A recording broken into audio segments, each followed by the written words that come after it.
Let's give them a big hand, and for more info on Soccer Shots, visit their website at www.soccershots.org.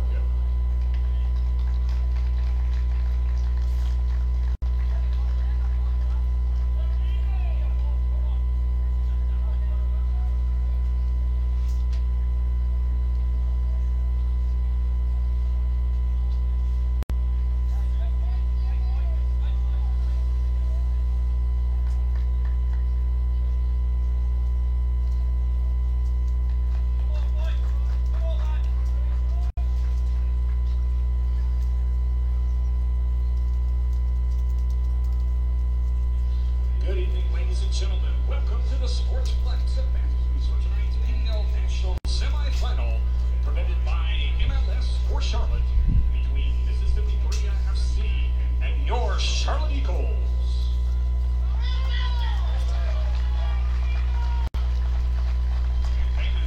MLS for Charlotte needs our help in bringing Major League Soccer to the Queen City. Visit MLS, the number 4, CLT.com. Your support. At this time, we ask that you please rise for our opening prayer and remain standing for the singing of our national anthem.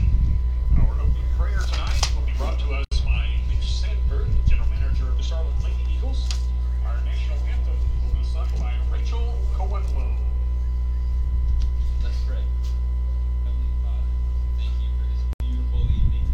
Thank you for these two teams, these two organizations, and all that they represent. We ask that you keep the players healthy, safe as they play. We ask that there would be good sportsmanship and that you would be glorified and honored in all that happens tonight. We pray in your name. Amen.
Good evening and welcome to the Sportsplex at Matthews, here just outside the Queen City of Charlotte, North Carolina, where tonight we have PDL semifinal action. It'll be the host Charlotte Eagles taking on Mississippi Bria. I'm Mitch Sanford. I'm joined by Cody Carson here on a beautiful Saturday evening. Cody, what are some thoughts you've got going into the match? What should we be looking for? What are you excited to see? I'm excited to see these two hot teams. Both of them last weekend, they had incredible playoff games with overtimes and lots of goals and shootouts, and just being able to see these two teams represent themselves well tonight, it's going to be exciting. Hopefully we'll get the kind of action, the kind of games that the conference playoffs provided, like you said, with games that included a lot of goals, games that included shootouts, big performances by both goalkeepers, key goals by key players from both teams. So as we head into things, the two teams have been recognized for their conference championships. Let's take a look at the lineups. First, for the host Charlotte Eagles, in the goal it'll be James Pyle, coming off a big conference playoff weekend. In the back four, it'll be Douglas Oliveira, Gio Berjano, Hazley Pyle, and Foster Apia. The midfield three sees Curran Page, a versatile player for the Eagles, step in alongside Ryan Williams and Jovan Petrovic. And then a front three that's come together here nicely for the Eagles down the stretch of Kelvin Amundi and Ashley Sabisi on the wings, and a really hot player in Joao Costa leading the line up front. For Mississippi Bria, it'll be Captain Jordan Bell, the heart and soul of the team, leading the way for them in the goal. A back four that includes Rich Bryan, Guillaume Campos, Jordan Skelton, and Nico Mastrangelo. And then in the midfield, they're all-conference performers, Thomas Vicese and Angelo Kelly, along with Thibaut Bourrier. And then a front three of Sinclair Sandy, Javin Palmer, and Carlos Garces. So there's your lineups. It'll be Bria kicking off in the light blue against the Eagles in orange, and we're underway in PDL semifinal action. Mississippi Bria and your Charlotte Eagles. Sabisi gets a piece of the ball there and puts it out of play. Mastrangelo goes short. Here's Kelly on the ball. Kelly, a key player, really makes things tick for Bria through the midfield. He scored a wonderful goal for them in their semifinals last Saturday night. It was just a ball he took from around the 50-yard line, and it was one of those crazy messy runs. So Kelly, even though he plays a little deeper in the midfield, has the ability to make plays, make things happen. Quality player going forward. I think maybe perhaps a difference in the sides is Charlotte's been seeing Joao Costa do a lot of the damage for them. They have a really informed striker, whereas Bria sees things come from a variety of players, different guys stepping up in different games. Looked like there might have been a handball there, but we play on. This is Bourrier. He's going to throw the ball down the line into the shadows. And the assistant referee is going to say it comes back off of the Bria defender and out for a goal kick. James Pyle will get his first touch on the ball.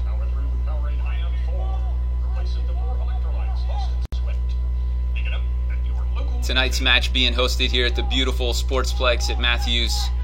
Matthews is a suburb just outside of Charlotte, and this facility now also hosts USL Charlotte Independence. Independence on a great run of form, sitting at the top of the Eastern Conference, or right near the top of the Eastern Conference right now. So the Eagles excited to be able to be out here, use this brand new facility. 9 games unbeaten for the Independence, I believe, last time I saw it. Including a draw on Wednesday night. A 0-0 draw against Richmond here at the Sportsplex. And when we were here on Wednesday, there was a lot of sand coming up on the field as the players were running and balls were being struck. You might still see a little bit of sand pop up as the players play, but we had a pretty heavy thunderstorm come through Charlotte last night, which packed some of that sand down, and the field should play a little more true to form. A good surface, no excuses due to the surface for the guys. Ball's going to roll true. Things have cooled off a bit from what was a hot day as that ball rolls out of bounds. And it's Sabisi who's going to come back here to Berjano. Great turn there by Gio. Bejarano was able to escape Garces on the tackle. Garces hobbles a little bit. Looks like he's going to be no worse for the wear. So it's going to be Jordan Bell in the purple shirt back here, giving Bria a chance to catch her breath, step out, put the ball down the wing where it slips just away from Sinclair Sandy, but he tracks it down the flank, tries to connect with Palmer, but it's Falster Apia that clears the lines for Charlotte. Sabisi with a brilliant ball that finds Costa with a delicate first touch, gets himself on the run. And there's your first shot in earnest of the PDL semifinal from Joao Costa. Asking for this crowd here in Charlotte to give him a little noise. Love to see a low-driven ball in like that to the striker's feet, and him take it so delicately there, as you said, Mitch, was just a thing of beauty to watch there. So Sabisi holding on to the ball, finding Costa, who now takes the service to the near post, slips through a couple players, but eventually put out of play there by, I believe, Campos.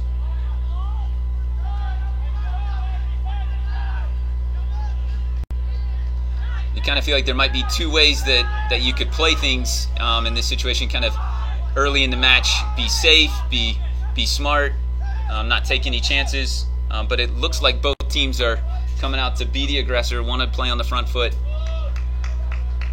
Looks like we're going to have an open match, so it should be pretty entertaining here.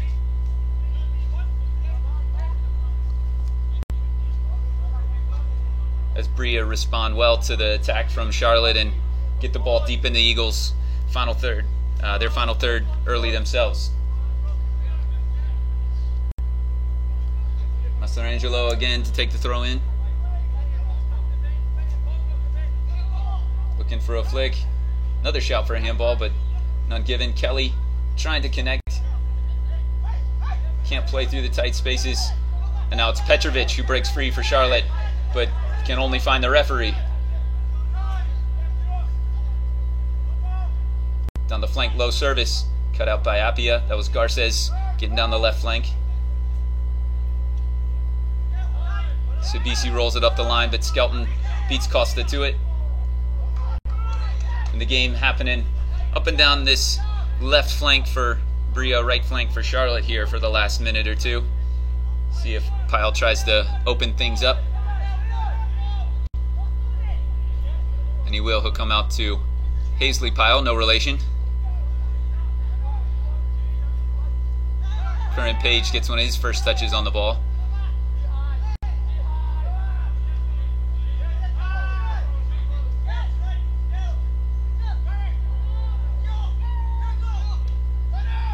Bejarano to Williams. Eagles captain finding the ball, trying to lay it off to Page, but defended well by Kelly in the midfield. Early trend I'm noticing here, Mitch, is that the Eagles looking to play through the middle a little bit more, and Bria's definitely trying to attack down through the wings.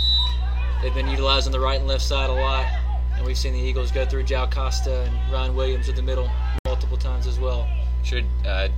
Eagles head coach Dave Dixon emphasizing the movement of those central three, Petrovic, Curran Page, and Ryan Williams, trying to get those three guys on the ball to then find Costa. So those central players key to the Eagles' success, and as you said, Bria's tried to get Sandy down the right flank and Garces down the left.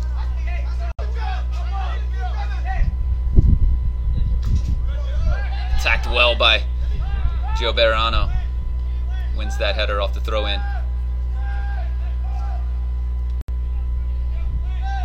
Ball comes back to Oliveira.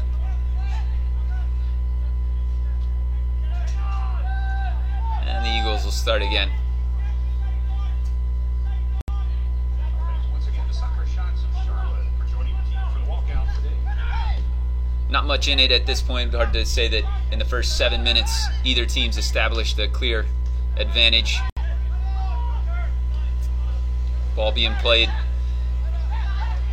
mostly here through midfield. Neither team able to establish a lot of possession in the other team's end.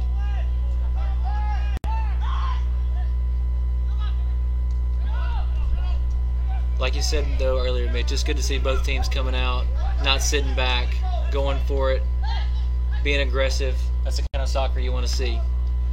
And that's Omondi who pounces on that pass. He's able to get to the near post. Oh, and the clearance came off of Costa, but fell kindly to to Bell rather.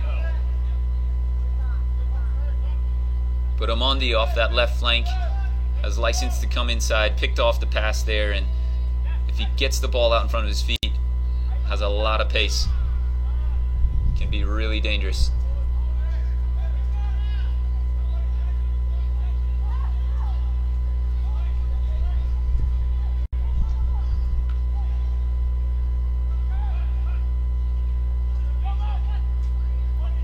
Page's ball slide all the way to Apia, and the Eagles open it up here on the right. Bejarano decides to go back, keep it short.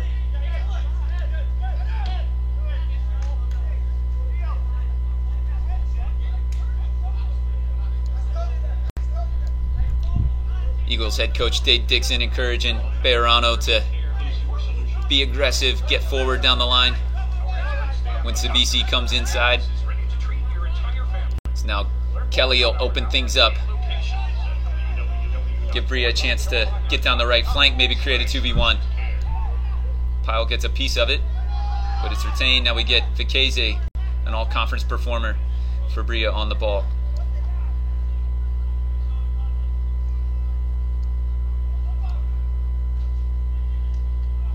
Like you said, Cody, Kelly has a lot of license to get forward from that midfield position. Got down and delivered a pretty good cross there from the right flank.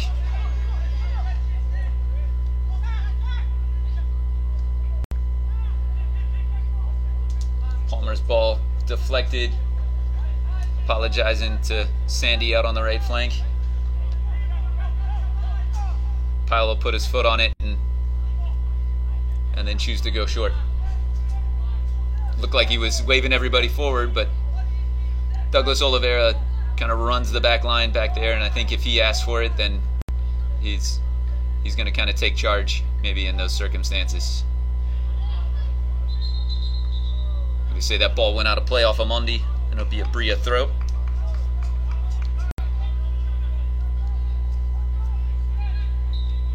This will be Brian. Brian to throw it in.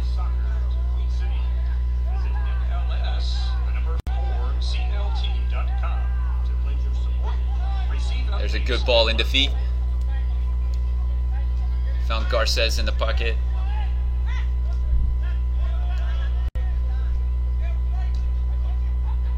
A ball from Skelton, misread by miscommunication with Kelly, but Skelton does well to step in and cut the pass out to Williams.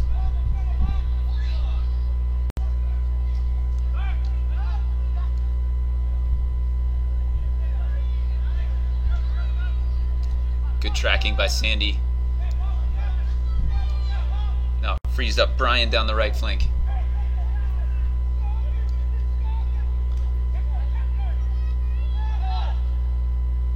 In the midfield, three from Bria all get a touch. Back to Vicese. Vicese does well there.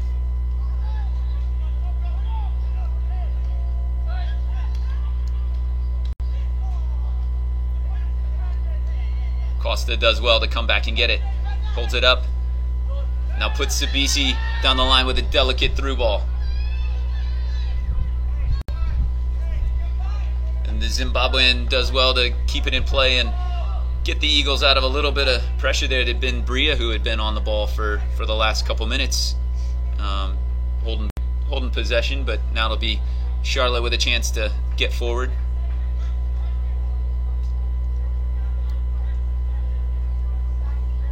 Bejarano to take the throw in. You can see some sand kicking up there.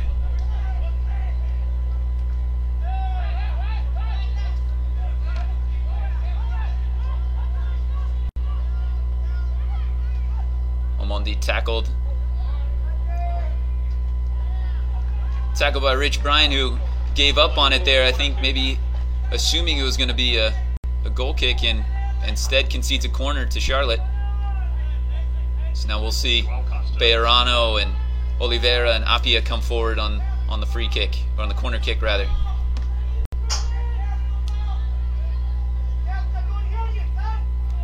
Costa delivers.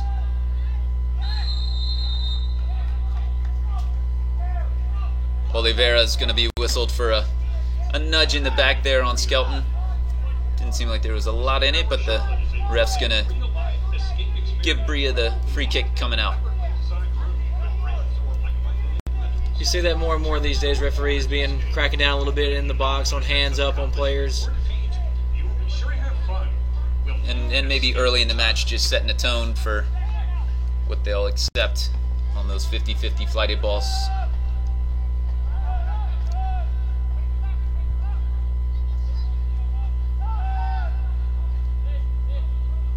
Sandy down the right flank, trying to run at Pyle. Held up, now double team with Amondi. Shakes free. Did well to create something.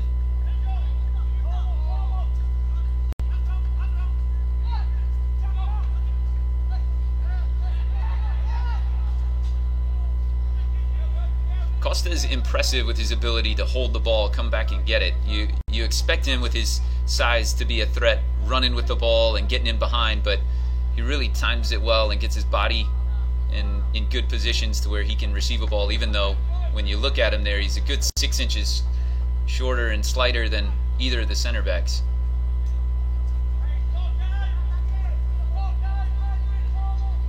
It's great to have two players like that with the technical skill that João Costa and Ryan Williams have, connecting there in the center of the park like you just saw. Opens up lots of opportunities for the teams. Here's Sabisi, to Petrovic. Kelly does well, Angelo Kelly. All conference, all Southern Conference for Bria. Chasing the play there in the midfield. Definitely a two-way player.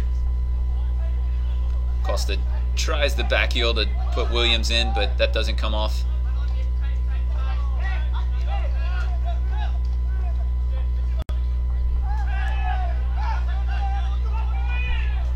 Apia and Palmer. Battle. Yeah, Apia and Palmer. It's two big, strong boys, athletes in there battling for that ball.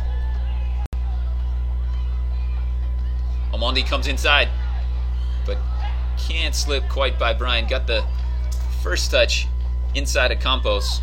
Second defender cut him out.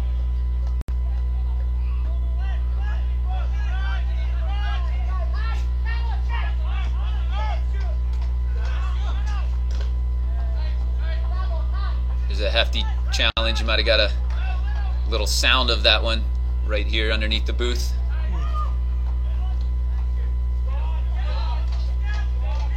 That ball's going to slide just out of play, but they had some space in there behind Bejarano.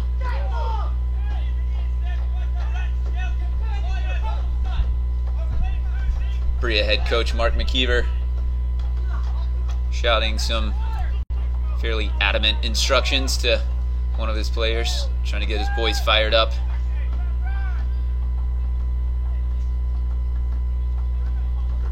"16 minutes in, here into the 17th minute. The Sportsplex at Matthews, PDL semifinal action, where we have Charlotte Eagles 0, Mississippi Bria 0.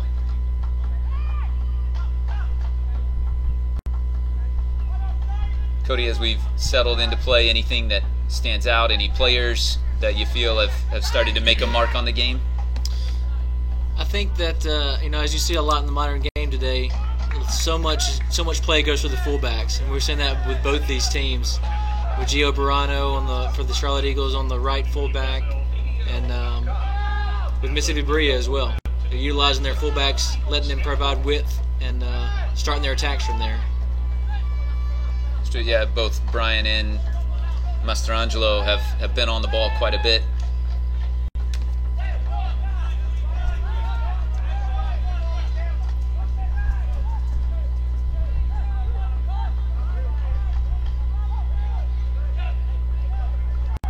Game's settling into a bit of a rhythm here, and as we've seen here, the last few matches for Charlotte, being willing to play on the break, being willing to allow Bria possession in these areas, and feeling like that will eventually open up options for Omondi and Costa and Sabisi to spring in behind the Bria defense. So as they're trying to do here now, is they can create a 2v2. Oh, great tackle there.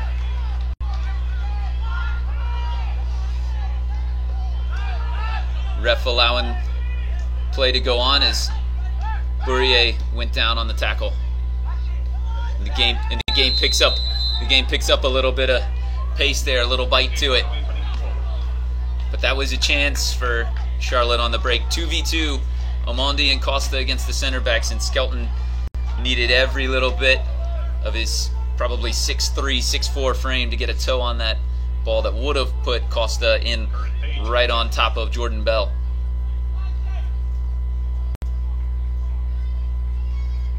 Looks like Bria's holding a little bit of a high line.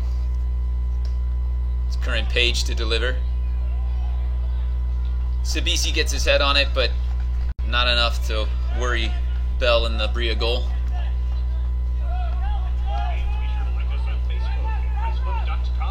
Charlotte Eagles SC. You can also follow us on Twitter and Instagram at Charlotte Eagles.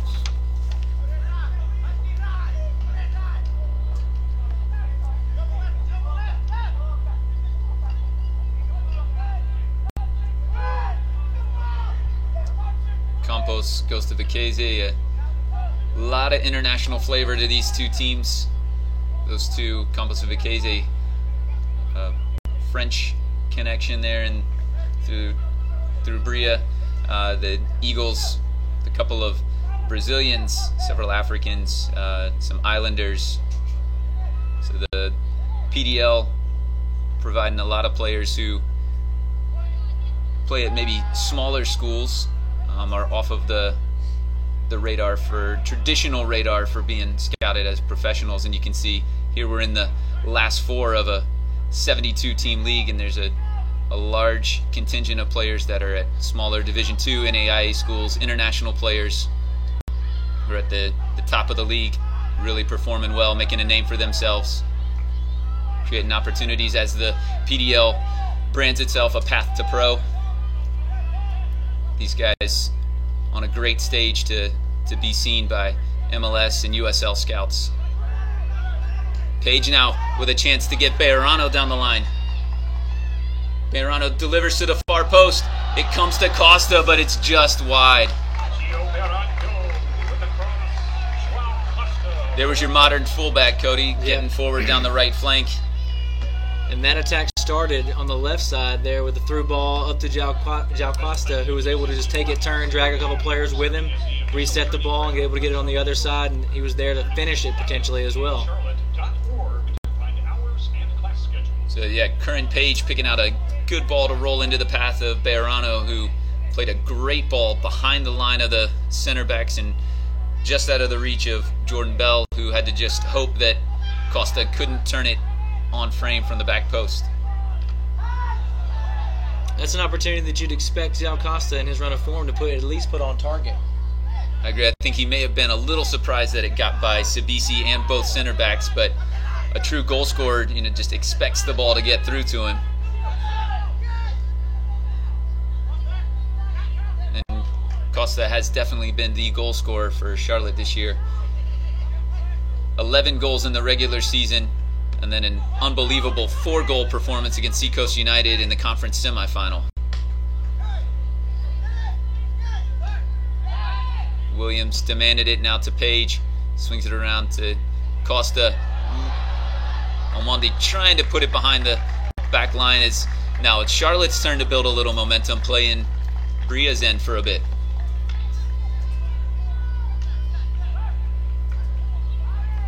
Omondi holding off the defender.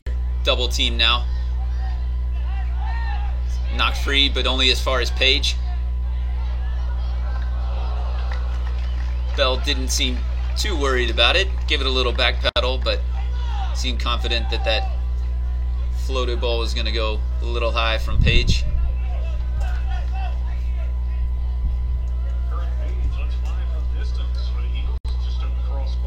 Curran Page is a guy who's really been a a utility player for Dave Dixon. He's played in the outside back, can play in the wide midfield as well as in the center of the midfield. Just a well-rounded, responsible player. Works hard, he's fit, can play with both feet. Speaking of Dave Dixon, it's got to be a special night for him, don't you think, Mitch?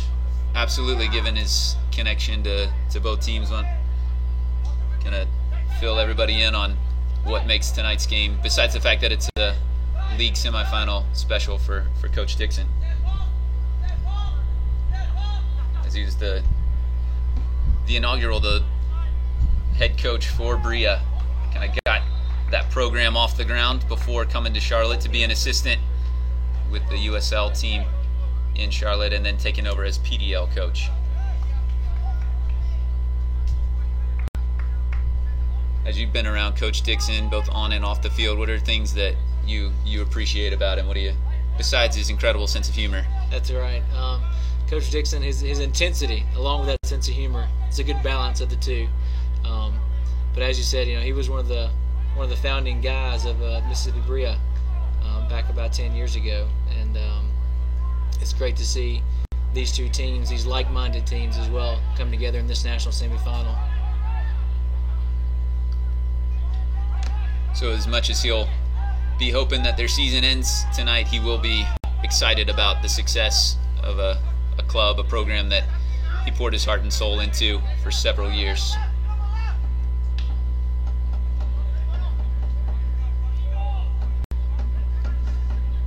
Pyle and Sandy do battle. It's the Eagles left back who comes away with it. Back to Oliveira. He clears the line. Campos chooses to bring the ball down. Costa coming in to put a block on the play. I don't think there were any ill intentions there, just had his foot in the path of Campos' clearance, but clearly looked like caught him with the studs. The Berea coaches frustrated that nothing was given there. How do you feel about that? Because that might be one where Costa does get some of the ball, but then in the follow-through, he definitely catches him with the studs. It's a tough call, perhaps, for the ref. Yeah, I mean, it's just going to be a judgment call almost every day. I mean, most referees, one day they'll give it, one day they might not. It just depends on the flow of the game and how they're calling that game. And as we've seen so far in this game, it's been a pretty loose game. The referee's letting them play, and I'm sure the players are appreciating that, although the coaches might not be. Yeah, Campos may be asking for a call, but the game has had good flow to it. We haven't had a lot of stop-start. He's allowed things to move, but I think now maybe in response to seeing that a stud was left in there, make a call, assert himself, let him know that he is still in charge. As he awards a free kick for Pyle, getting his hands on Sandy as he tried to cut free down the line. This will be Campos trying to drop the ball into Palmer, which he does. Palmer, one of those typical target forwards, big, strong, holds the ball up well as he did there. Vicese on it now. Combines with Bryan. Ball slips through. And it fell nicely to Garces, but wasn't able to turn anything on frame and challenge Pyle in the Charlotte goal.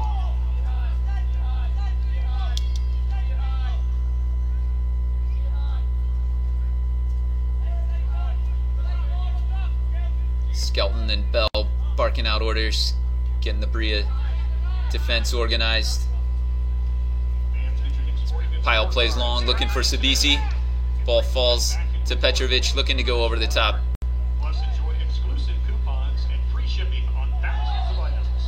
Handball is going to be given against Amondi.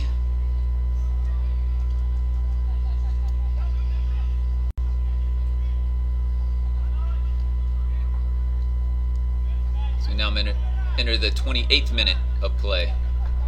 Still 0-0.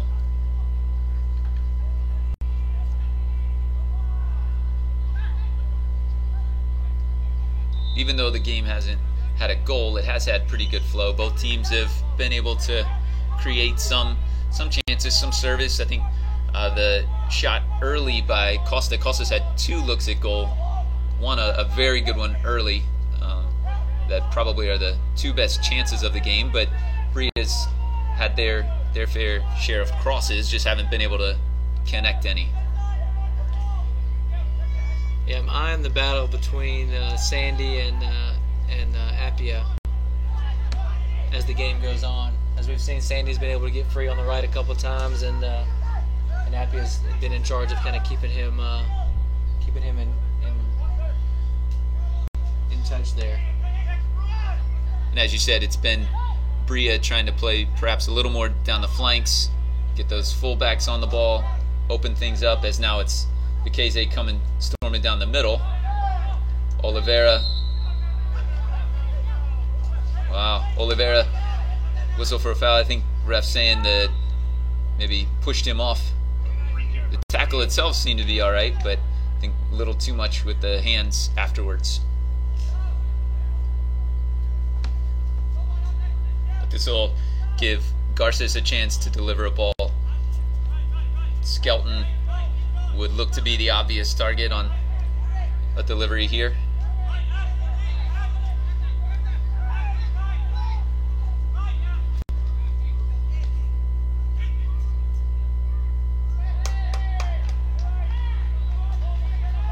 James Pyle gathers it in for your Charlotte Eagles. Aggressive challenge there from Skelton on James Powell as he went high to grab that ball. We can see that he's going to be attacking those long flighted balls.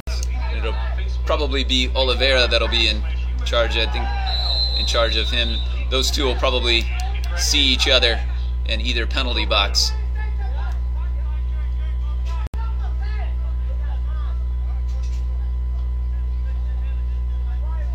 Skelton will go short to Vikese.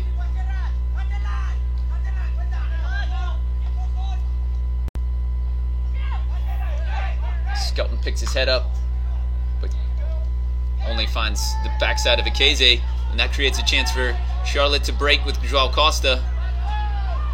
Well done by Bria. That was Mastrangelo that got just a toe on that as Costa was going to deliver.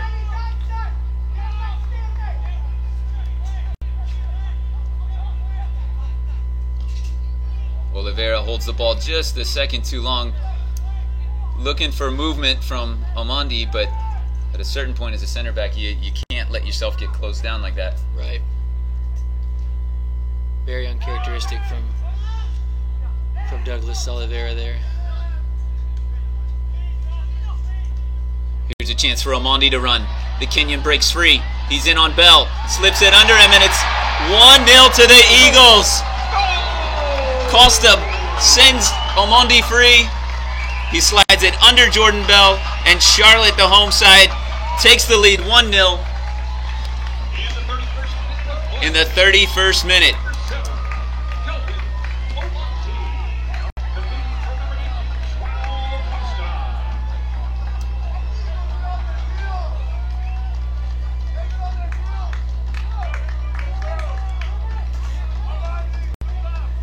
Great finish there from Omandi, but we see the brilliance of Joao Costa again as the ball is driven into him, and just his flick opens up the defense and just made it easy there for Omandi to finish.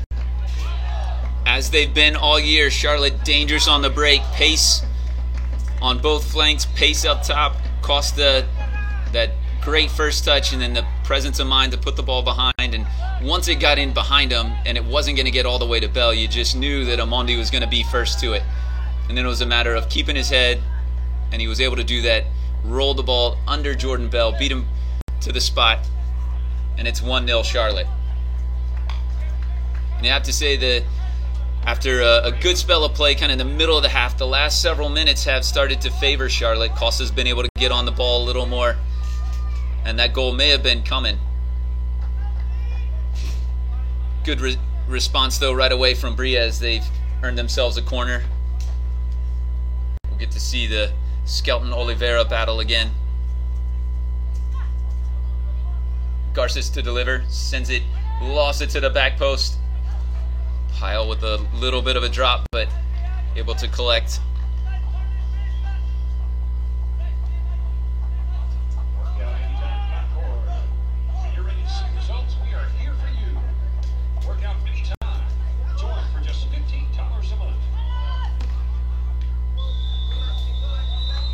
offsides whistled there on Costa, trying to stretch the back line, and actually had Vicese there defending him as Skelton was still forward from the corner kick.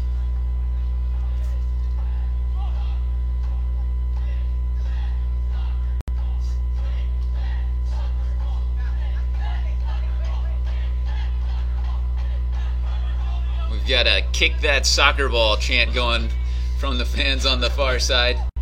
Good crowd here, still having to look into the sun a little bit as we approach sunset in Matthews, North Carolina. Beautiful Sportsplex at Matthews, just outside the Queen City.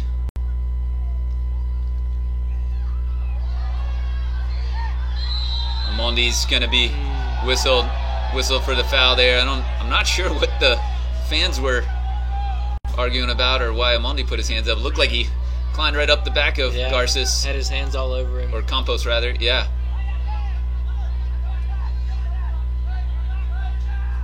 We see a change in things for Charlotte. I initially said that Vicese was just filling in at center back for Skelton, but appears now they've moved some things around. They've got Campos out at right back. They've dropped Vicese in, and it's the right back that's going to be moving a little further forward.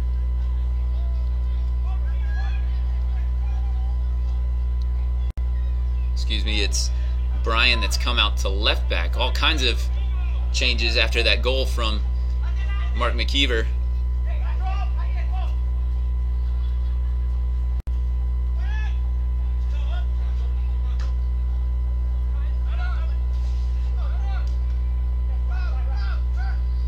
Williams goes back to Appiah, gets himself into a bit of a tackle, but strong enough to get out of it and find Oliveira.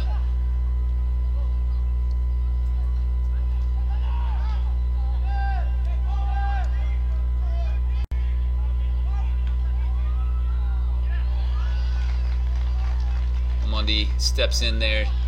For all things Eagles, check out www.charlotteeagles.com. You can get the latest standings, team roster. Palmer tries to hold it up, but well read by Petrovic to take his touch. Now it's Petrovic looking to connect with Amondi. Amondi's free. Trying to run against Skelton with a brilliant Great tackle. tackle there. Had to go to ground. Mastrangelo and Bejarano tangling up. The Colombian right back for the Eagles ends up giving up the foul, but you don't necessarily mind that if you're Charlotte, because that looked like it was going to be dangerous down the left flank with Brian getting around Mastrangelo.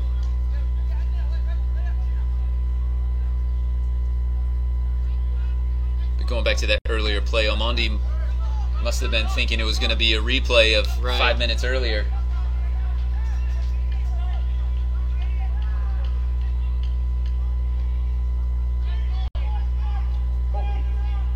Very nearly was, as Amondi. He broke through, and Skelton had to go to ground there to get that ball off his feet, and he won it brilliantly. Skelton's definitely looked the part there at center back. He's been solid for Bria. Some key tackles, key interceptions, really controlling things, keeping the group organized.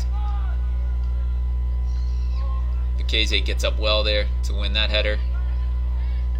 Page and Petrovic can only combine to get Bria a throw in. Here's Sandy, who's come inside after all those changes. Looks like he's playing a bit more of an attacking midfielder, playing underneath Palmer.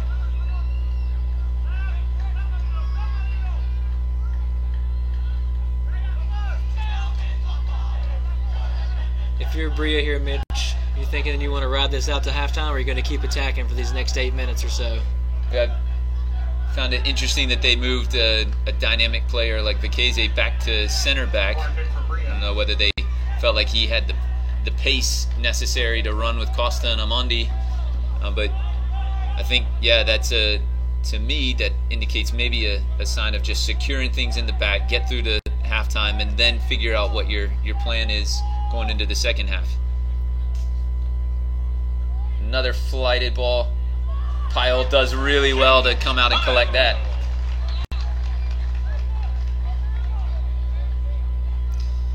Yeah, James Pyle there tracked that ball all the way, was able to catch it at its highest point there. You can tell what the plan is, though, to just float something up there for Skelton to try and win his 1v1 battle. Kelly does well, but Omondi breaks free. That ball falls to Costa, turns, faces up. Not a lot in the way of numbers. That was always going to be tough for Charlotte to play through. Sabisi with his hands raised out here on the right side as he was wide open in space, just needing a ball from Jao Costa there to set him free. Here comes Kelly on one of those runs like you talked about from the conference playoffs. And that's going to go against Kelly as Petrovic cut in front of him as he cut the ball back and Kelly held him up. But you can see if you give Kelly space, he will attack it on the dribble, force defenders to commit.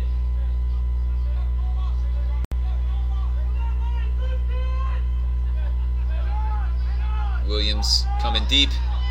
Bourrier letting him know he's right on his back.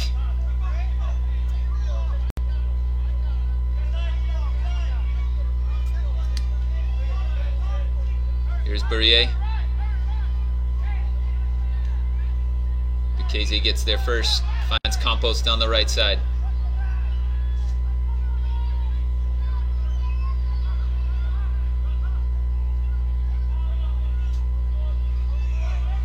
Curran Page.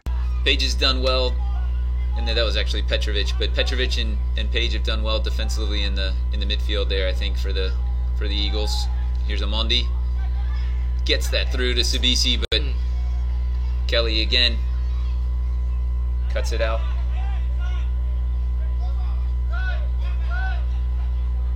Bryan on the ball. Bourrier. Well read by Hazley Pyle.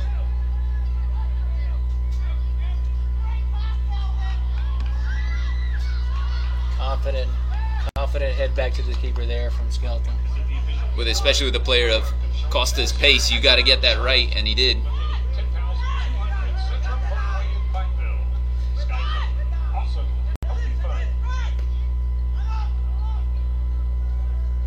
We're into the final 5 minutes of normal time here in the first half. It's Charlotte leading 1-0 off a Kelvin Omondi goal in the 32nd minute. But since then, it's been a little bit more Bria as they've been able to reorganize and get themselves on the ball.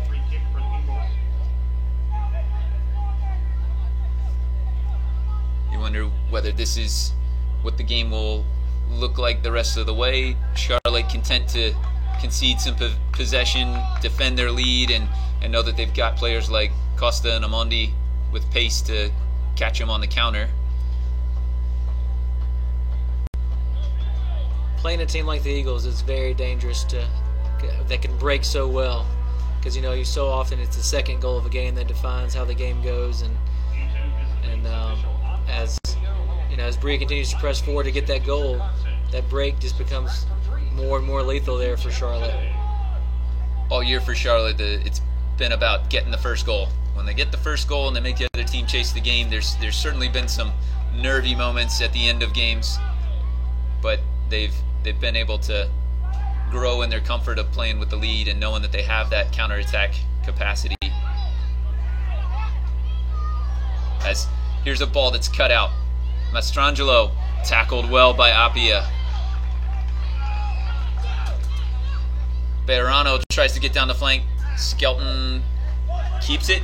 No, did not keep it. It's going to be ruled out of play.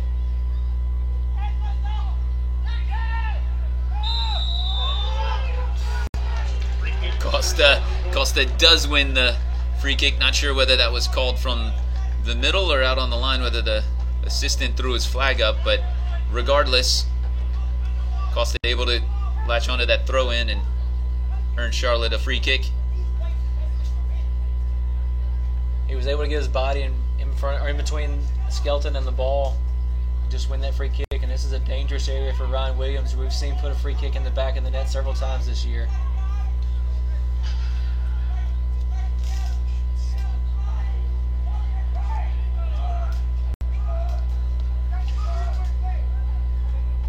Ryan Williams, who finished tied for second in the goal of the month voting for the PDL for a free kick that he hit earlier in the month. Stands over at a specialist on these kind of dead balls, who chooses to go to Bejarano. Or was that Sabisi? That was Sabisi attacking that ball. Good delivery. Found it just couldn't get on top of it, but a well-worked delivery and run. In the end, it goes a little high and wide.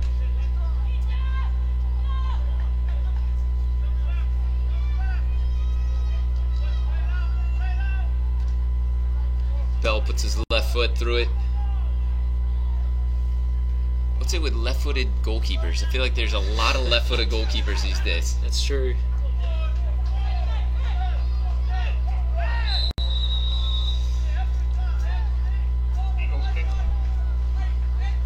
Mastrangelo helping Bejarano up there, just chasing the ball down, hoping to get on something, make something happen for his team. It's been aggressive, it's been physical, but you don't get the sense that there's been anything malicious.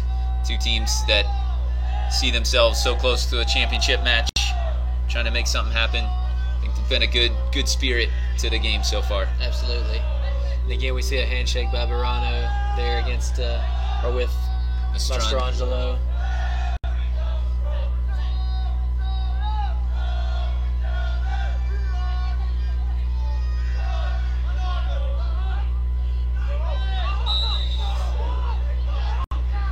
Foul called there on Petrovic, tangling up with Bourier was there in the midfield. 1 minute of stoppage time. Fourth official says there's going to be 1 minute of extra time.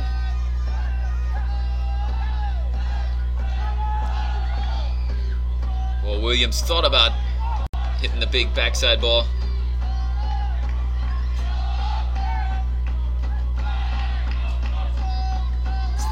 The danger in those modern fullbacks, if you get caught forward, you can leave yourselves exposed on the weak side. Absolutely. Sabisi's been open several times tonight and hasn't been given service. Good little knockdown there from Garces. Eventually it's Kelly, back to Garces. Palmer on it. Charlotte's done a pretty good job keeping Palmer from holding the ball up and allowing Bria to come join him.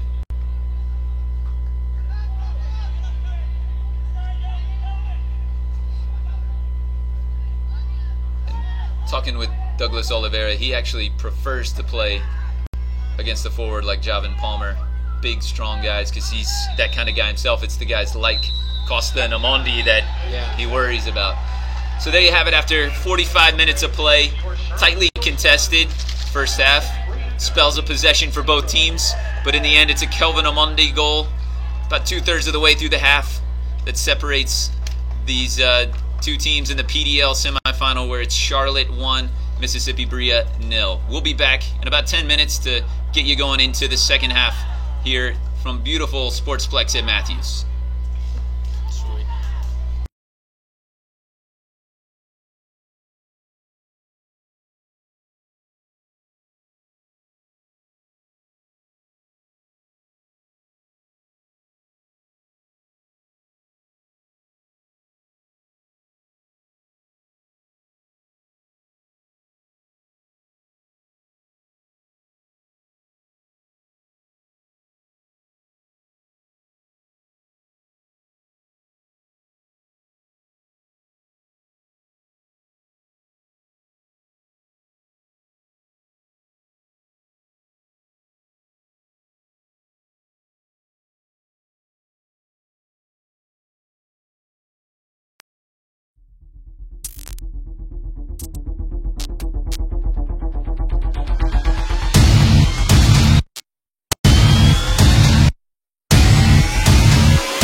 Drop!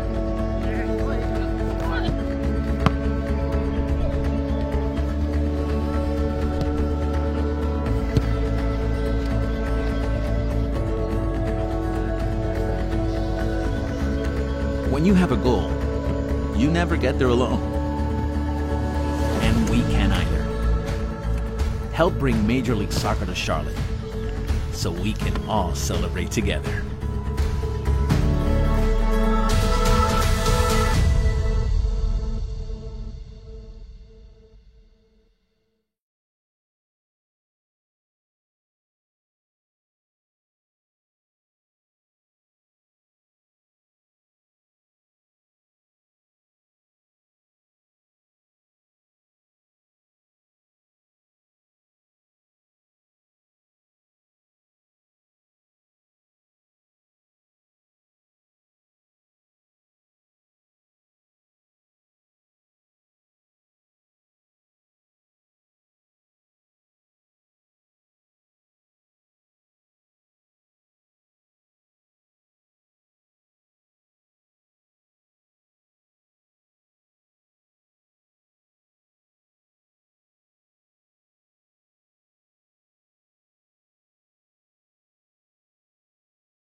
Welcome back to the Sportsplex at Matthews as we get ready for the start of second half action here in the PDL semifinal, where the Charlotte Eagles lead Mississippi Bria 1-0 off of a 31st minute goal from Kelvin Amundi.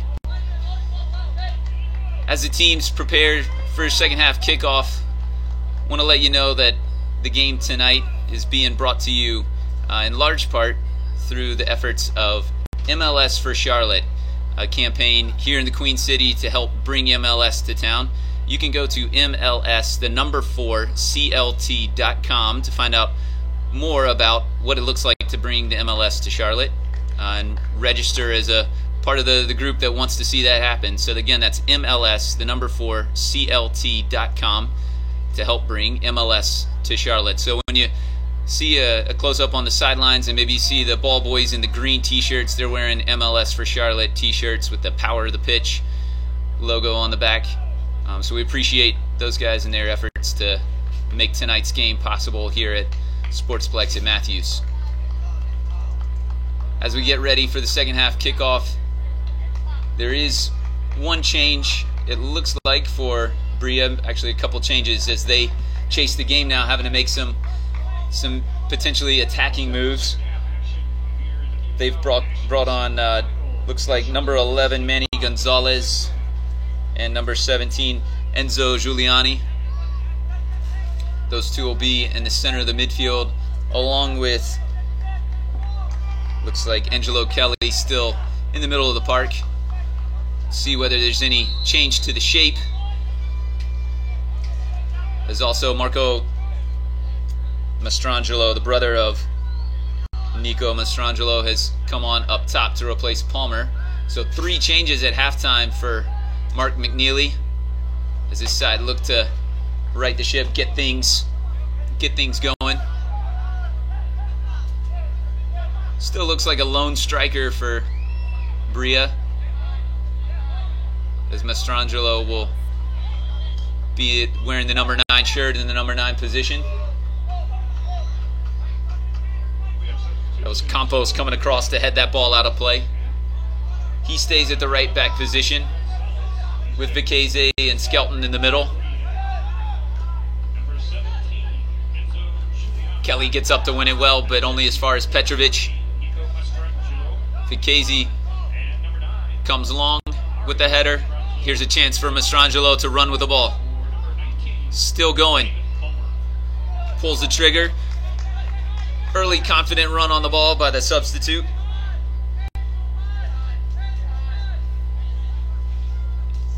In the end, the shot wide, and it'll be Pyle to get Charlotte a chance to be on the ball, perhaps, for their first real possession of the second half. Charlotte looks like they've kept the same 11 in the same shape.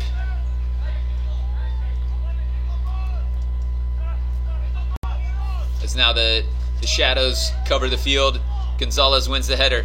Oliveira does well to take the tackle, get the ball off of Mastrangelo. The linesman's going to say Bria ball. As Bria look to come out on the front foot, get themselves back in the match.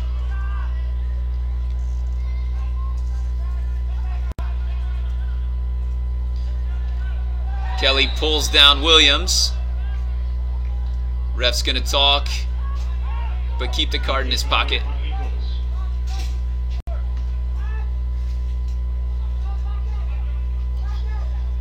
Definitely have seen cards given in that instance. Taking a player down, the professional foul, slowing down the counterattack. Perhaps the ref feeling like there was still a lot of ground to cover, a lot of players between the ball and the goal.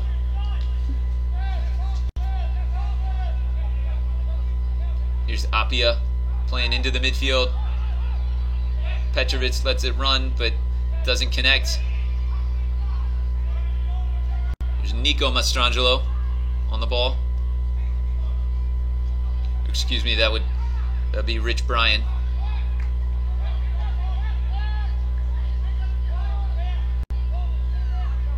Williams threads it out wide.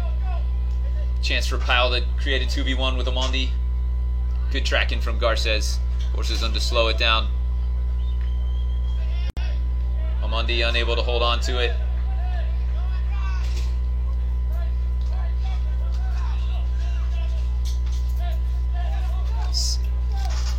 Well done through the middle there by Sandy. Bejarano gets there first, but can only do as much as give up a corner kick. Good energy from Bria here in the early moments of the second half, putting Charlotte under some pressure. So now it's going to be Garces going over to take the corner. Up comes Vicese, up comes Skelton, the two center backs. Number 8, Carlos Garces with the kick. Garces goes short to Giuliani, now whips in a ball. A dangerous ball if someone had been attacking it at the near post. Mastrangelo was just a little late getting there. I saw both Vicese and Skelton there lingering at the back post. That ball would have been floated a little bit. But a good worked corner really opened up the angle to Now we're through the foul range. put something in right on top of the goal, but in the end, straight to Pyle. Pick it up and we're loading the table.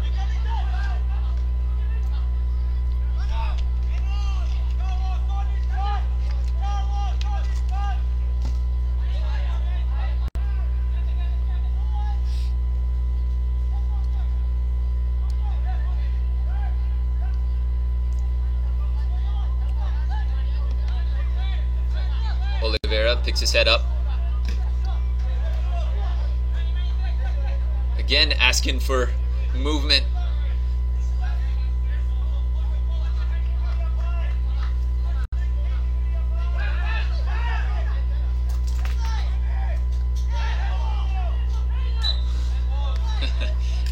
Kelly knew it was a handball.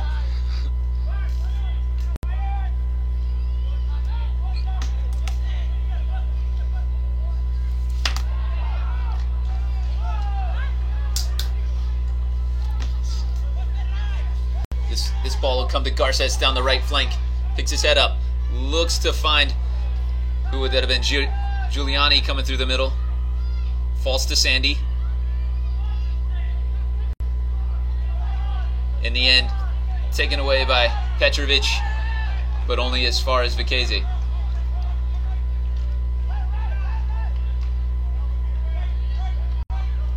We've got the official attendance number tonight.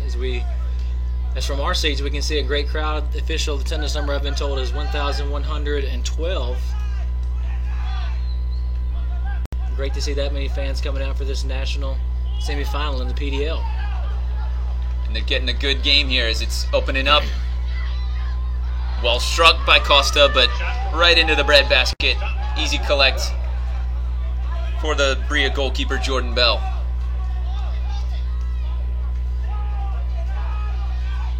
Garces going at Pyle. Back off of Garces and out for a goal kick. But that is the threat. Even as Bria's looked the more dangerous side, looked the more aggressive side here to start the second half. Costa opens up the game. He always offers you a threat. Get that ball into the channel, able to run onto it, and for not being a very big guy, he can smack a ball. It's not out of his range to score that ball from the top of the box. Ended up putting that one straight at the goalkeeper.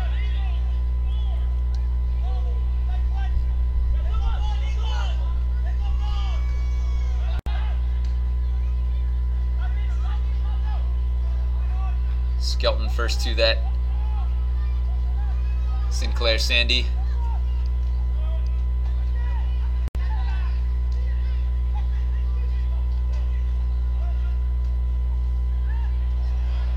Mastrangelo breaks free of Appia. Comes in the middle. Pyle with the tackle. About 4 players converging there. And it's going to be Pyle staying down, as well as Mastrangelo behind the play.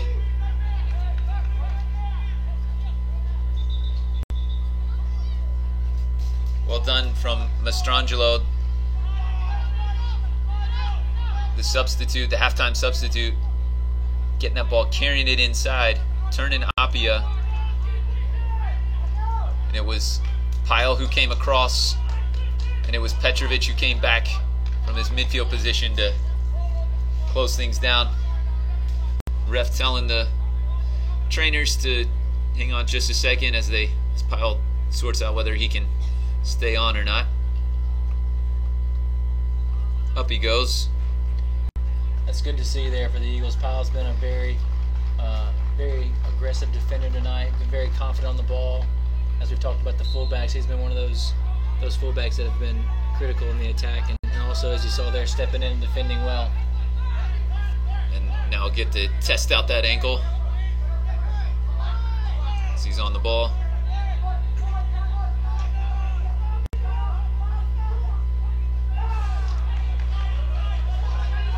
Mark McKeever looking for his team to press a bit more. Neither team really put a press on in the first half, but there you saw Bria playing a little higher, squeezing things and winning the ball back further up the pitch. That ball finds Costa though. He looks to break free. Skelton gives up the free kick, but a good outlet ball. First time ball from Pyle to thread through the midfield and find Costa in the pocket.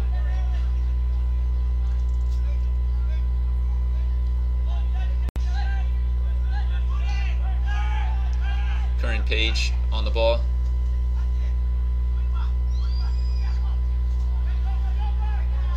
Page has been a bright spot for me, a guy who's played a variety of positions, has been asked to step in and start in the center of the midfield and has held his own.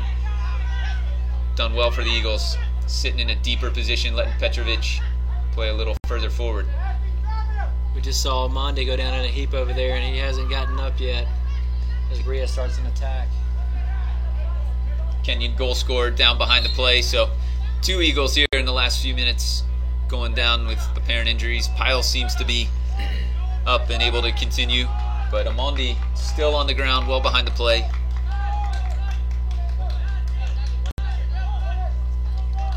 On what looked to be a completely legal challenge, but a tough one nonetheless. And Amondi will get assistance from the trainers.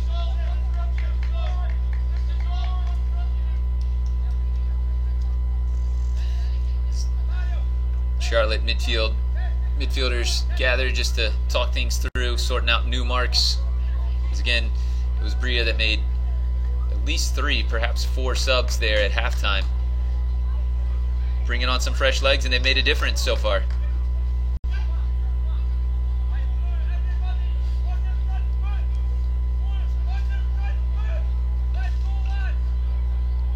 Looks like it's Amondi's right leg. Maybe an ankle. As they get him up, he's not putting any weight on it. Would look like this would be a time for Matayo Mwape if the Eagles do in fact go to the bench. It looks like they're going to have to Kevin Amondi having a lot of trouble putting any weight on that right foot whatsoever. I think it might actually be Siobhan John Brown who will be replacing Amondi. John Brown, who missed a lot of the season with the Grenada national team, is back, rejoined the club in time for playoffs. A big addition, especially when you're in the conference playoffs and you're playing back-to-back games, both of which go to overtime. Having a set of fresh legs, a talented player like Siobhan John Brown to come in, kind of that boost late in the season, coming back in. But we'll see who it ends up being for Amondi, and it is going to be John Brown. But in the meantime, playing up a man, it's Bria sustaining a lot of pressure as Kelly dominantly won that header over Sabisi, who's slow to get up himself. To be fair, it didn't look like Kelly extended his arms, just a firm collision. And Kelly's a pretty compact guy. He's pretty well built. That was on the far side of the field from us, and we could hear it loud and clear. Actually, Sabisi still might be trying to catch that breath, the one where you get hitting the ribs or hitting the back, and you're just fighting to get a real breath in. So we've seen some tough challenges here, fair challenges, but tough challenges from Brea to start as they're trying to put their stamp on this game early in the second half. The ref still waiting to get himself into position. Now we can go with Siobhan John Brown on the field. A straight swap at the left wing position for Omondi. Here's Sabisi back up after that heavy collision on the header with Kelly. Sandy rolls the ball wide. Swung in by Bryan, but the run was to the near post and the ball was to the far post. But you get the sense that it's just a matter of time till Brea lines up the cross with the run and really comes up with something dangerous. They're definitely a team with a lot of resolve in their semifinal game that they won 4-3. They were down 2-1 going into the second half, and they were able to get the equalizer pretty early in the second half and go on to take the lead as well. So that's something the Eagles have to be careful for. Here's Mastrangelo, who's been really aggressive since coming on, running with the ball, putting the back four under pressure.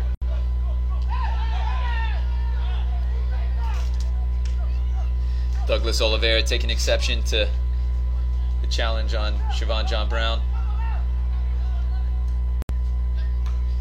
That ball knocked into Giuliani, and Petrovic takes him down. Gonzalez plays in. Mastrangelo does well though to hold it up.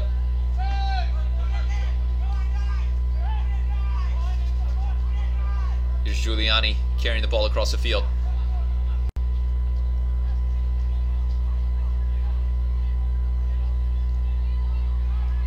Just a little miscommunication there between Sandy and Rich Bryan.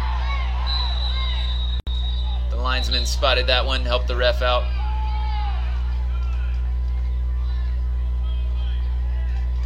And in the 61st minute of play, we see our first card of the game. That's going to go to Jordan Skelton. So like you were saying, physical game, competitive game, both teams knowing what's on the line, but you can tell, like, well played by both teams, though, that we've made it 61 minutes before seeing a card. I think the referee can be a part of that as well. Done well to manage the game, let the guys be aggressive, but not let things get out of hand. Absolutely, and that card just for a professional foul there as well. Not really a. We've got an opportunity here. And a goal. Long ball knotted back into play. Into Costa, and to be fair, just a fortunate little deflection off the back, fell right in front of Ashley Sabisi, who made no mistake about it. Not a lot you can ask of Jordan Bell from that position. And essentially off the ensuing free kick from the yellow card in the 62nd minute, it's Ashley Sabisi coming up with a big goal on the break against the run of play, to be fair. It's been Mississippi Brea on the front foot for all 15 minutes, you feel like, of this second half. But nonetheless, in this PDL semifinal, it is Charlotte 2, Brea 0.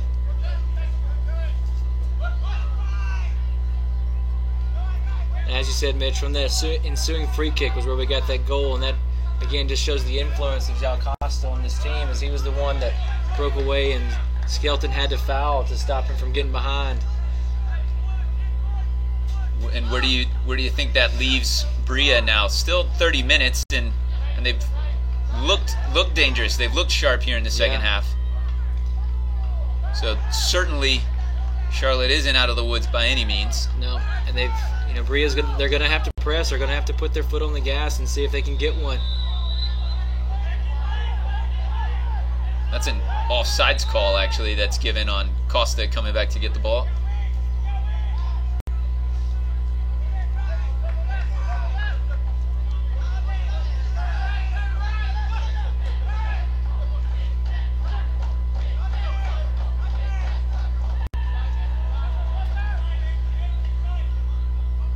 Well read by Appiah, who now breaks forward. Center back in uncharted territory, getting forward like that. Keze and Costa get tangled up. Keze goes over to help up Joao Costa.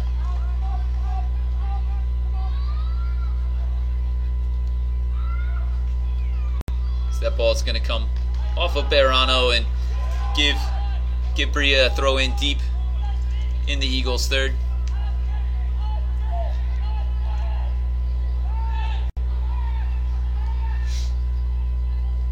Kelly delivers. Appiah heads away.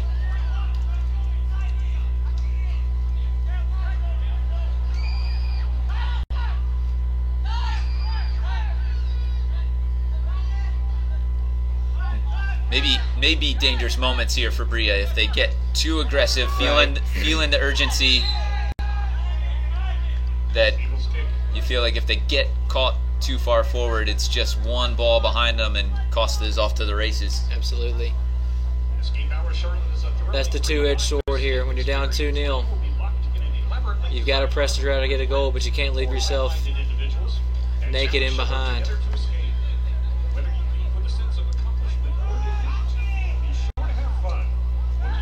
And as well as Skelton's played, as good of a defender as he is, you can't ask him to defend 60 yards of space against a player like Costa 1v1. Right, especially with his ability to hold the ball up and involve those wingers. Now we have a fresh Javon Brown in there as well. Sabisi with a little flick behind the leg.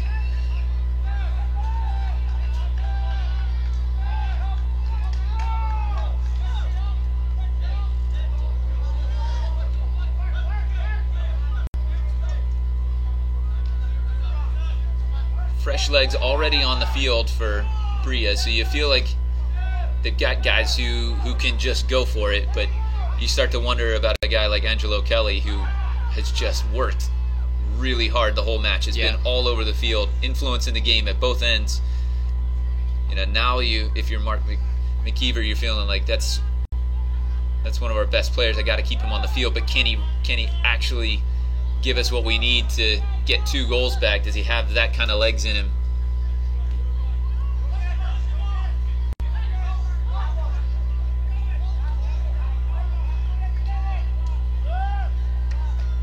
Bell goes long. Sabisi and Gonzalez go up, and in the end it's Sandy with the next touch. And now it's knocked down and collected by Charlotte.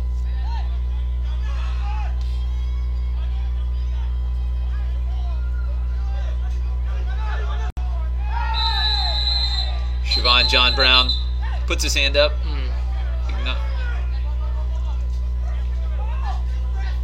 Wow. And Siobhan John Brown's going to go in the book. Coach Dixon, he's upset because that's Siobhan John Brown's first foul of the night. He was late and he was coming in from behind. But as we've said with all the other fouls, there was no ill intent there. Coach Dixon clearly not feeling like anything is in hand at this point. Still bringing the intensity like you talked about. Shaking his head down there. And clearly a foul. John Brown running up the back of Garces, but to Coach Dixon's point, he's been on the field about 4 or 5 minutes. Hasn't really been involved in the game that much. Didn't leave his feet. But all in all, can't complain with the officiating tonight. Perhaps sensing some anxiety building in the game. Both teams knowing that it's kind of a now or never for Bria. That's a good knockdown from Giuliani to get up and win that.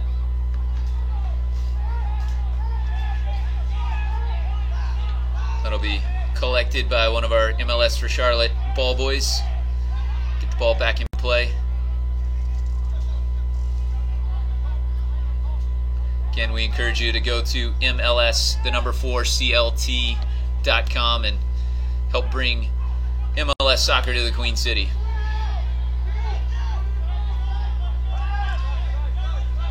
We just saw a situation we might see a lot of for the remainder of the game, with Ryan Williams picking the ball up in midfield, having plenty of space to run and starting an attack. As now it leads to Sabisi's service. Jordan Bell does well, collects. And a chance if he can go early, it's 3v3 up top. Ball flicked on. Gonna stay onside there. Mastrangelo could have been in, couldn't quite get the first touch.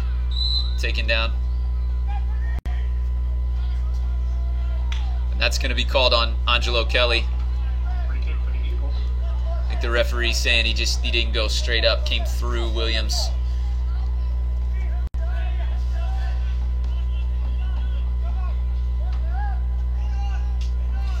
Kelly, not a tall player, but pretty dominant in the air there in the center of midfield. Yeah, you haven't seen the ball get past him too many times tonight, if at all. Curran Page slipping out of midfield, got on the end of that ball, and you could tell what he wanted, trying to find Costa.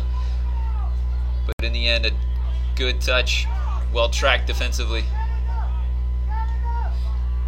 So now Skelton comes forward, but it's going to be Mastrangelo who gets on the end of Pyle's poor clearance.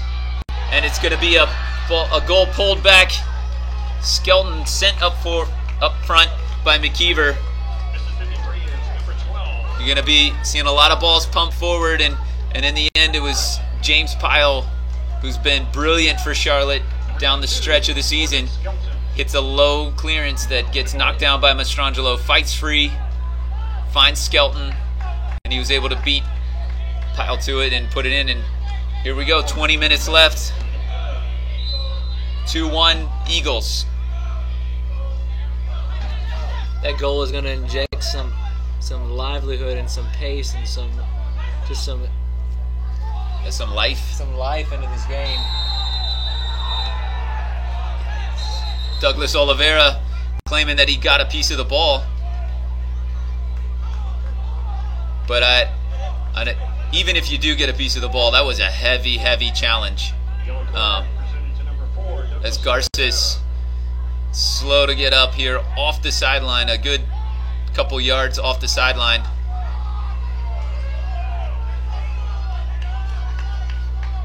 As you talked about the tension earlier, Mitch, you can feel it. It's building right now, and this game seems to be a little bit on the knife edge of going. We've seen lots of heavy challenges over the last 5 minutes, as opposed to none leading up to that.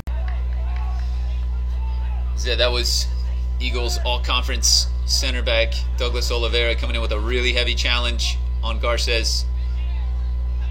May have gotten the ball first, but put Garces a good 2 yards out of touch. It's going to be Garces to deliver the free kick once we're ready to resume play. And again, this is where Bria is dangerous with those big boys up there attacking the ball. Giuliani, who they brought on at some height, along with Skelton. Garces' ball low, though. Doesn't clear the first defender. Siobhan John Brown does well to bring that ball in. Curran Page chases and is going to chase again. Put Kelly under pressure, and now it's in the end won back by Angelo Kelly. Excuse me, it was Bell under pressure.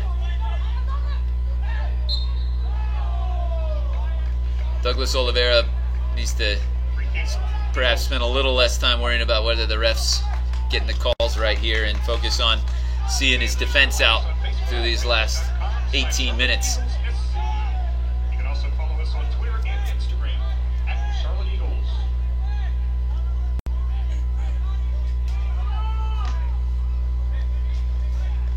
The game gets maybe a much needed breather, just a chance for guys to relax, think about the time and score, figure out what the tactics require.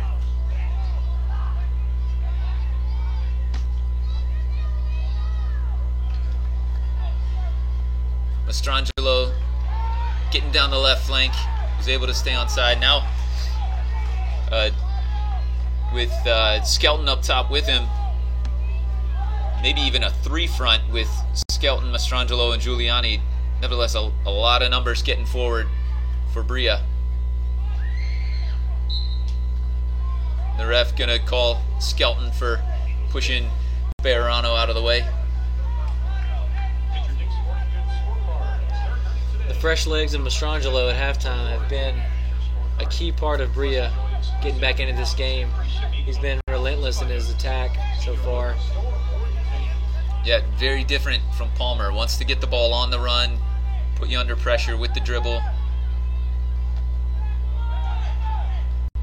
And we talked about how Oliveira, and I think Appia as well, they don't mind the big, strong guys, the hold-up players, because they're strong, physical players themselves. It's a guy like Mastrangelo who works along the line, looks to get in behind, wants to get on the ball and run. That could give the Charlotte back line a little something different and a little more of a challenge.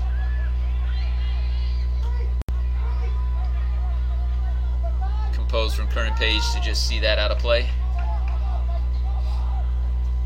Big throw from Bejarano down the line. Costa unable to hold off Vicese.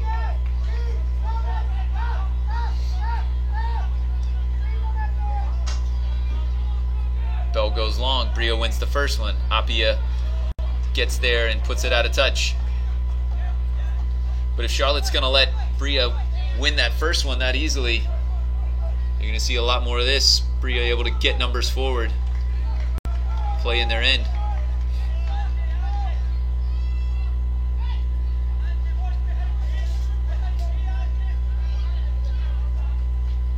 As we approach the last 15 minutes of play, be interesting to see if there's any changes to be made. Obviously, Bria went fairly wholesale at halftime.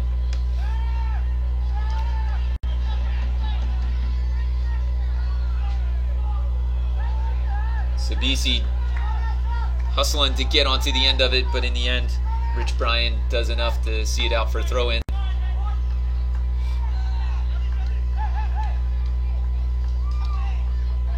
Ball ricochets around a bit, but in the end it comes to Campos.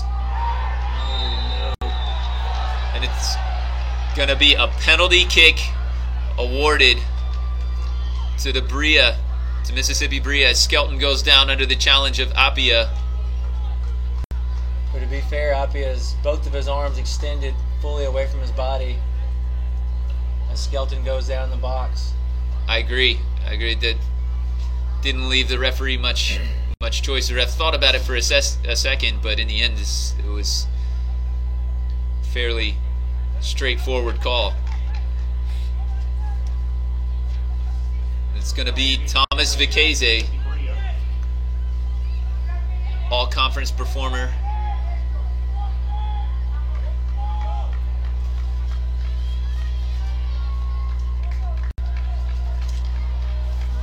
Now in the conference final against Miami City FC, Vicese went to his left to score in the shootout. See what Pyle can do here. Saved by James Pyle. Ball delivered into play again. Skelton goes up for it. Pyle gets a punch to it. Still not clear. Manny Gonzalez, ball laid off. James Pyle has been unbelievable on penalty kicks here down the stretch and through the playoffs. That ball's going to go out for a corner kick as the Eagles fans stand to applaud James Pyle. Certainly at fault in some capacity for the first goal, but and made up for it right there. Garza's shot is blocked by Petrovic. Kelly lumps it back in. A lot of blue shirts in the area. And it's going to be an offsides call and chance to catch their breath. It's been a breathless last several minutes here in the game. And that penalty save, that could be a deciding factor in this game. You expect Vicese to be hitting that ball a little closer to the post. It was low, it was hard, but just a little too near to the keeper for me. James Pyle's confidence on penalty kicks has to be soaring at the moment.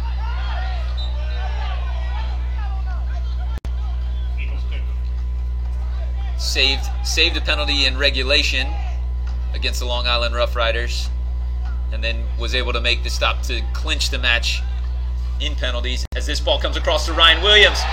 And just like that, the captain,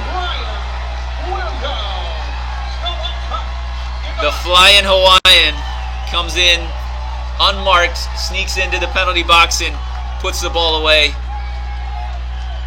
Soccer's a funny game, Cody. It is. Just when you thought Bria was getting back into this match less than 2 minutes ago, could have tied it up. The pendulum swings back in favor of the Eagles on a brilliant one-touch goal by Ryan Williams. Charlotte on the break, able to get numbers forward, catch Bria, sending a lot of numbers forward themselves, and Ryan Williams, super fit, the number 10 for Charlotte, able to get into the penalty box. Beautiful delivery that Bell couldn't come and get. Sneaks through, and just like that, it's 3-1 when you felt like it was destined to be 2-2 just a couple of minutes ago.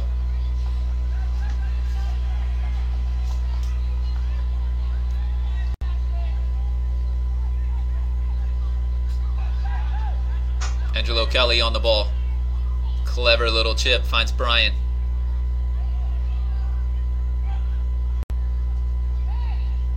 Good individual defending there, but Bejarano just standing him up. Now the ball comes out to Vicese.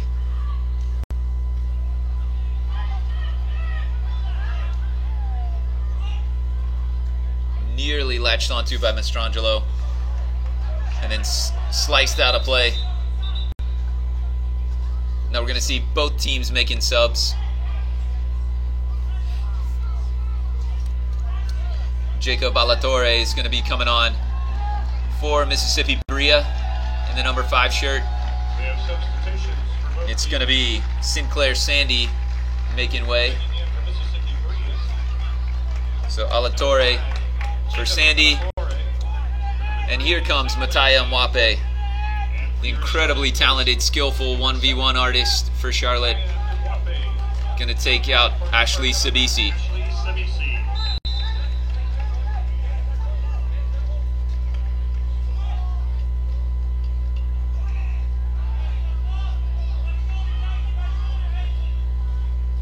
Vicese nods that down. Kelly collects.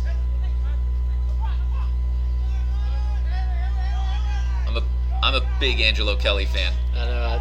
Like I said earlier, I saw him go on that dazzling run against in their semifinal game, and he has done extremely well again tonight. Not scoring any goals, but just consistently keeping the ball in possession and defending well. Just being the engine for the team, I think. Absolutely, and as good as he is in possession, he is a two-way player. Does the work defensively, good in the air.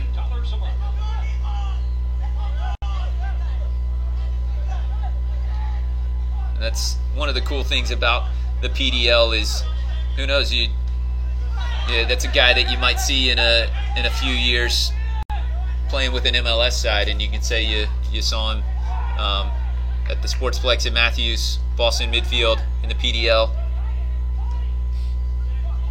So here's a chance for Costa to run. He's going to beat Vicese to it, slows it up, comes back inside to his right foot.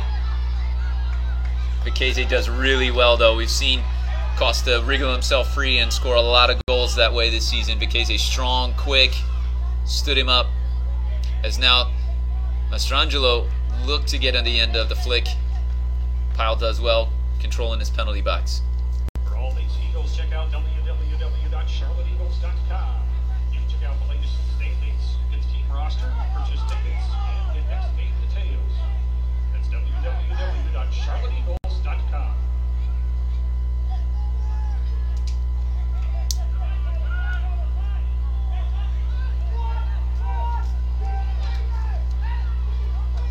Mark McKeever barking at his boys, asking them to keep going, keep squeezing, keep making the game tough.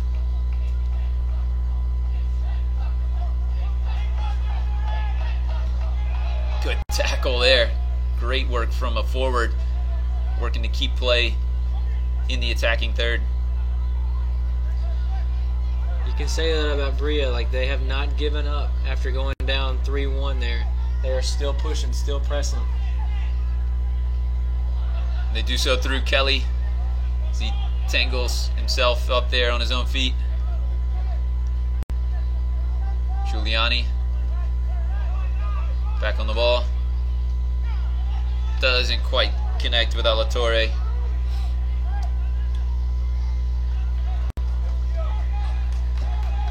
As we approach 6 minutes left in normal time in the 90.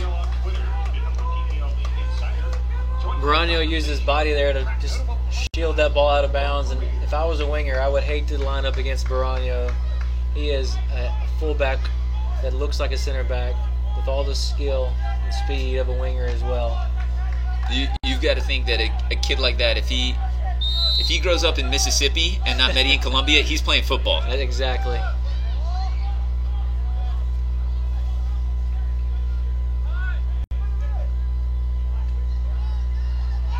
Pressing from Charlotte leads to a turnover. Costa on it, finds John Brown. And they're going to award a corner kick.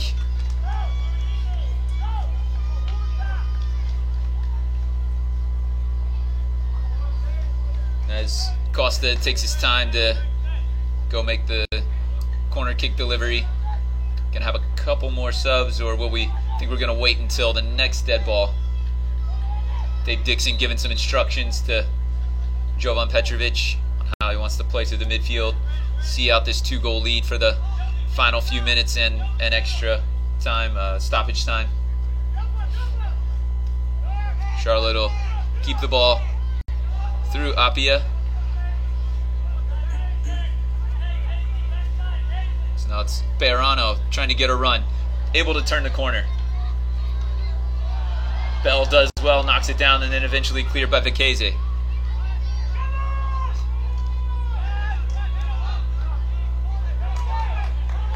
Now a chance for Bria to get out of their end. That ball from Pyle sneaks through. Here's a chance for Mwape to run. Oh, but can't get by Campos. He was looking for the nutmeg there. It was.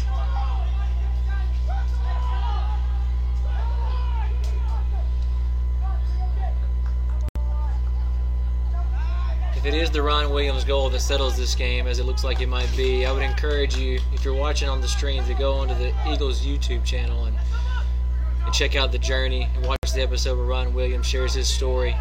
He's a courageous kid that's fought through a lot to get where he is today. Joao Costa carrying to the corner. Going to try and kill a little time. Gets tangled up with two Bria players, and a free kick's going to be awarded. That ended pretty awkwardly for Costa, but didn't look like there was anything malicious in it. Again, I feel like we keep repeating it, but these two teams playing hard, knowing what's on the line, getting after it, but with a mutual respect, a camaraderie out there. You see guys helping each other up after a hard tackle. This is going to be Curran Page coming off, and it's going to be Langdon Roscoe coming on and into the back line, so adding a defender in place of a midfielder. Good night's work, though, from Curran Page. Yeah, Curran Page did really well. He, like you said, he was a utility player for us, for the Eagles all year, and stepped in tonight and really connected things well from the back line to the midfield and the attack.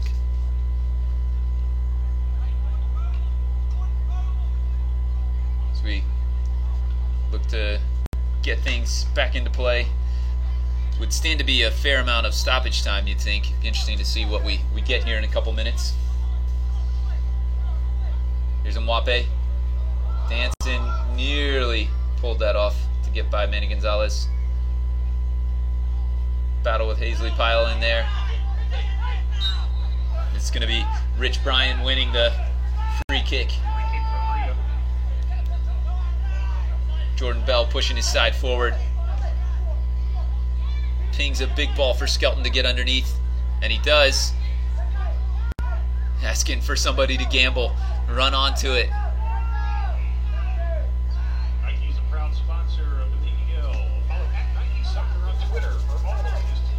His versatility tonight has been impressive as well. Starting off in center back, really held things down for them, and it's no coincidence that as he's moved forward, the defense for Berea has looked a little more suspect. Things have definitely opened up, and he's gonna, at this point, has the lone goal for Berea as well. Got forward and made himself useful.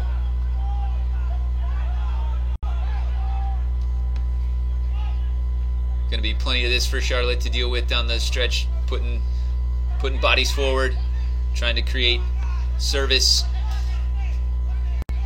as Kelly does right there. A good ball to Vicese on the back post, kept in play. Oh, and it fell to number 16, Connor Johnson, who just subbed on for Garces, but his left-footed volley goes wide of the post. Number 16, Connor Johnson. As James Pyle goes to set this goal kick into play, I think it's important to note that both the Eagles and Berea are extensions of Christian Ministries. They have a common thread in their clubs. In that way, their clubs are more than just high-level teams. They're running camps. They're involved in their local communities. They're taking teams on international trips. They're really making a difference throughout all levels of the game, recreational through obviously high-level play as we've seen tonight. As this is Siobhan John Brown working 1v1. Little back heel to Petrovic, and Charlotte will start again as we move into 5 minutes of stoppage time. I can see Coach Dave Dixon pointing down to the corner flag. I think he's looking for a little game management from his guys to get the win tonight.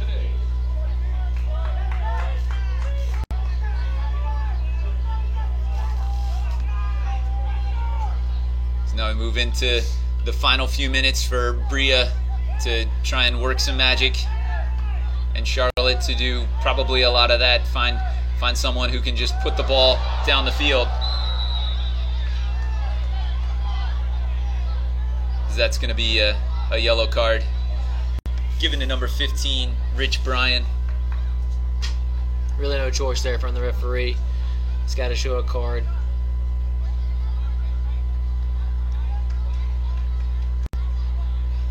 I'm with you though, Cody. You have to appreciate the way Berea have kept fighting, kept going. That 3-minute swing between the PK that they didn't get and then the Ryan Williams goal could have just deflated a lot of teams, and they would just see out the last few minutes. And we haven't seen that though from Mark McKeever's guys.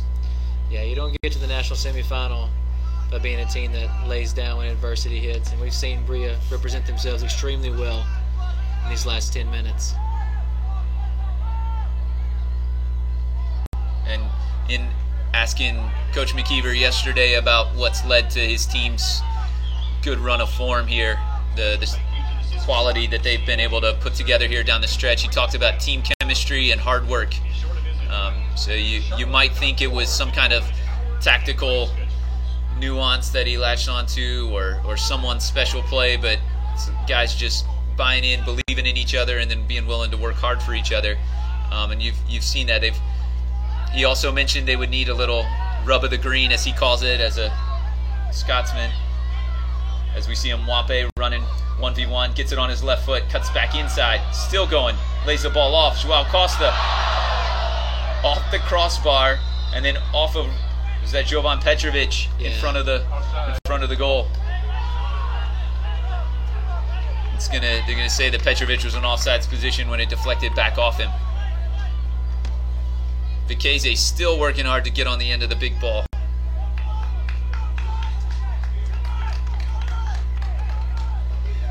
But like I was saying, Coach McKeever said they would need a little rub of the green, a little luck, a little good fortune, and that in that span of 2 or 3 minutes, they didn't get it on 2 occasions.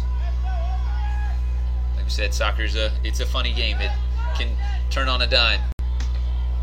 Angelo Kelly, yet again, dominant in the air through midfield. Mwape gets another chance to run at Campos.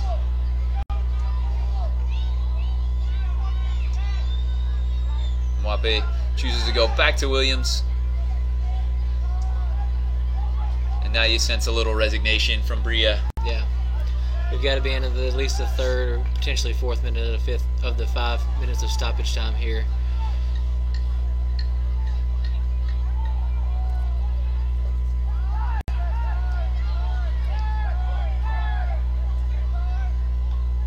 Mwape again on the dribble.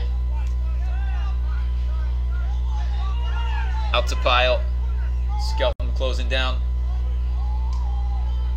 Really good to see Pyle continue on after that injury scare earlier. He's performed well all night long. Keeps that in play, but may have done better to let it go. That ball's going to be threaded through. Pyle's going to have to play it with his feet, but clears his lines.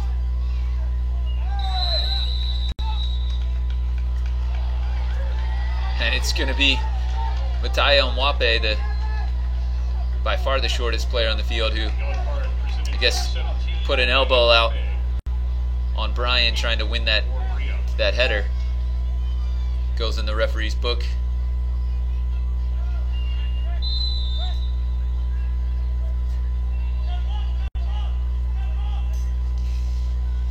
Sent into the box by Brian Oliveira. Up again. The big Brazilian gets it out of play.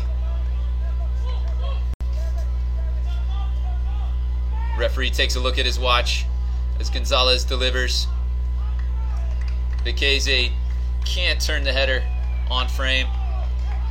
But as we near the end of the match, we want to thank Sportsplex at Matthews for providing the tremendous venue for the match tonight. Eagles fans, all 1,100 of them, 1,112, sensing that victory is imminent, standing to applaud the Charlotte Eagles as they advance into the PDL Championship match. 3-1 to the hosts, but in the box score it'll look like it was a comfortable 2-goal victory, but it was certainly anything but that. Yep.